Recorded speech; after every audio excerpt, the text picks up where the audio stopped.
Задержан бывший генеральный консул Кыргызстана в Стамбуле Эркин Сопоков. Об этом сообщили в ГКНБ. Как сообщалось ранее, межведомственной следственной группой начато досудебное производство, зарегистрированное 22 ноября в АИС ЕРПП по материалам распространенной публикации расследования Азатыка, беседа с Саймаити и его связи с Сопоковым по признакам преступления, предусмотренного статьей «Покушение на убийство».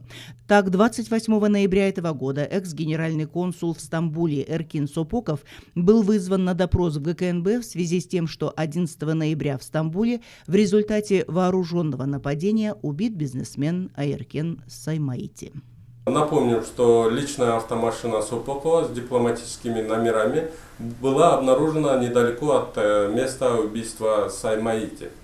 Кроме этого, Генеральной прокуратурой Кыргызской Республики была проведена комплексная проверка деятельности Сопокова в бытность генеральным консулом Кыргызской Республики в городе Стамбул, где были по итогам зарегистрированы в АИС РПП досудебные производства, которые переданы в Главное следственное управление Госкомитета национальной безопасности Кыргызской Республики для организации расследования.